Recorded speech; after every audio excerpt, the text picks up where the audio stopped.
दोस्तों, लगातार अलग अलग न्यूज चैनल के जरिए आप देख ही रहे होंगे कि बिहार विधानसभा चुनाव को लेकर सर्वे तो किया जा रहा है, लेकिन सर्वे में खास तौर पर माहौल बनाने की कोशिश की जा रही है कि कैसे भी करके जिस सर्वे में भारतीय जनता पार्टी पिछड़ी हुई है उसमें कम से कम सम्राट चौधरी को दौड़ में लाया जाए। लेकिन लाख कोशिश करने के बावजूद सर्वे वाली कंपनियां किसी तरह का रिस्क लेने के लिए तैयार नहीं है। याद है, लोकसभा चुनाव 400 प्लस 400 पार, तूफान आएगा, आंधी आएगी, मोदी जी का प्रचंड बहुमत, 240 सीटों पर आ गए थे और उसके बाद सर्वे कंपनी करने वाली कंपनियों के मालिक फूट फूट कर रो रहे थे, न्यूज चैनल पर बैठकर रो रहे थे कि हमसे ये क्या हो गया। अब वो किसी भी तरह का रिस्क नहीं चाहते। वो जानते हैं मोदी और शाह का रंग उतर चुका है, बीजेपी को कोई पसंद नहीं कर रहा, कोशिशें की जा रही है उस बीच भी, लेकिन वो देखने को मिल ही रहा है। लेकिन इन सब के बीच आपका अपना चैनल टाइम्स एक्सप्रेस एक बड़ा ओपिनियन पोल लेकर आया है। बड़ी खबर, बड़ा ओपिनियन पोल में आपको दिखाने जा रहा हूं। इस ओपिनियन पोल में सिर्फ ये नहीं है कि मुख्यमंत्री पद की पसंद, सबसे बड़ी पसंद कौन सी है, पहली पसंद कौन सी है, बल्कि इसमें आज आपको दिखाने जा रहा हूं किस गठबंधन को कितनी सीटें मिलने जा रही हैं। क्या तेजस्वी यादव मुख्यमंत्री वाकई बनने जा रहे हैं या फिर भारतीय जनता पार्टी अपने सहयोगियों के साथ मोर्चा मार लेगी?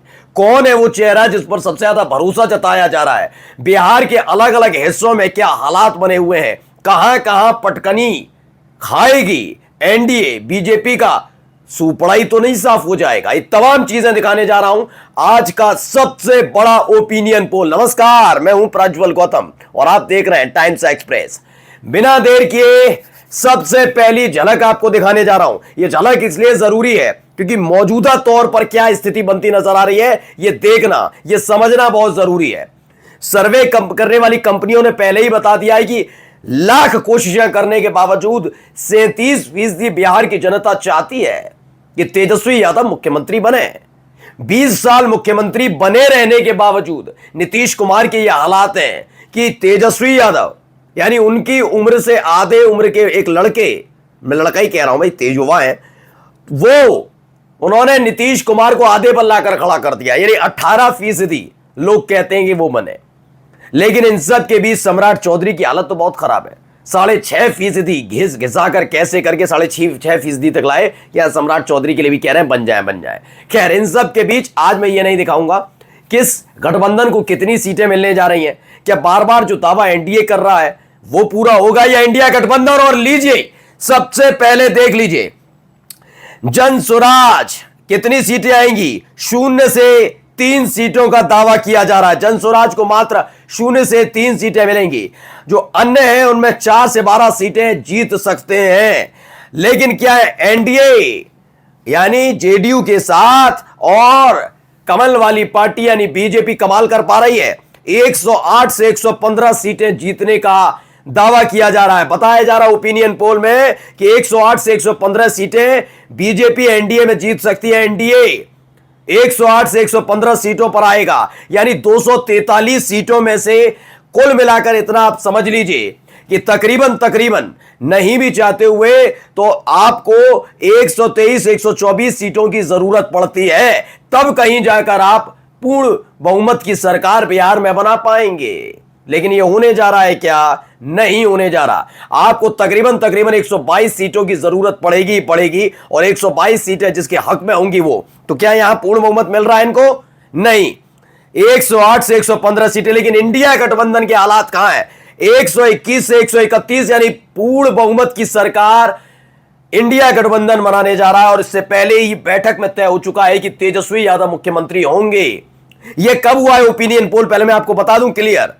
अभी जो ओपिनियन पोल एक और लेकर आऊंगा अगले कुछ दिनों में, क्योंकि ओपिनियन पोल यह तब किया गया जब चिराग पासवान ने अपने पत्ते नहीं खोले थे। जनता की नजर में वो एनडीए में थे, अब वो एनडीए से अलग हटने का ऐलान कर चुके हैं, यानी कि कुल मिलाकर 243 सीटों पर चुनाव लड़ेंगे।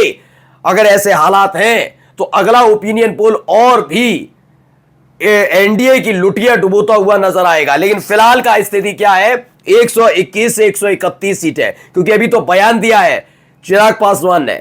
चिराग पासवान ऑफिशियली जब छोड़ देंगे एनडीए गठबंधन, उसके बाद भगदड़ जैसे हालात होंगे। लेकिन फिलहाल मौजूदा तौर पर क्या है, 121 से लेकर 131 सीटें जीतने जा रही है इंडिया गठबंधन। अब अलग अलग हिस्सों का थोड़ा हालात बता देते हैं। सबसे आइए मगध रीजन में क्या है। बिहार के मगध रीजन में आती है 69 सीटें, एक कम 70, 69। यहां क्या हालात है क्या एनडीए आ गया है, इंडिया गठबंधन। अन्य की तो हालत बहुत खराब है, 0 से 1 सीटें। जनसुराज की तो लुटियां डूब गई, 0 पर सिमट जाएगी।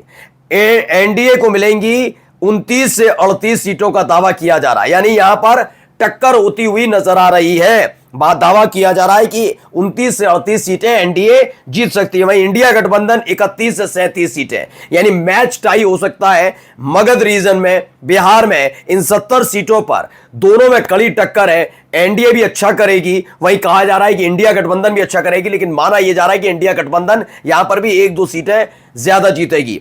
लेकिन अगला हिसाब किताब कहां का आता है, अंग प्रदेश रीजन का। अंग प्रदेश रीजन में क्या हालात है, यहां पर देखिए, यहां पर जनसुराज के खाते में 1 सीट जाती हुई नजर आ रही है, अन्य के खाते में 1 से 3 सीटें।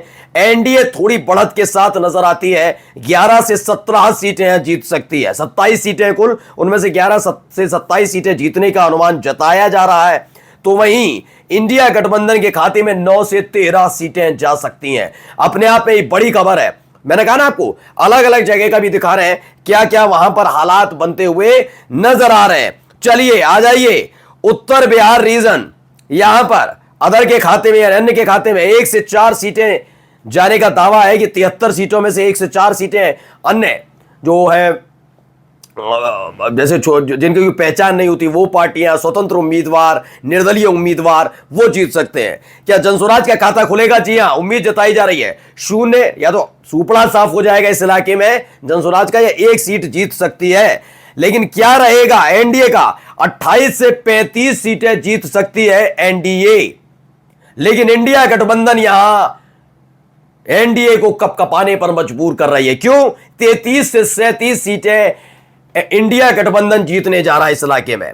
यानी कुल मिलाकर अगर आप देखेंगे तो बिहार में अभी हालात यह है कि इंडिया गठबंधन का पलड़ा भारी है, अच्छे खासे तरीके से भारी है। लेकिन मैंने कहा जैसा कि अभी चूंकि ये मौजूदा तौर इस तरीके पे चल रहा है, ये बीजेपी के लिहाज से नहीं है सीटें, ये जेडीयू के, ये चिराग पासवान के, ये जीतन राम मांझी के हिसाब से सीटें हैं।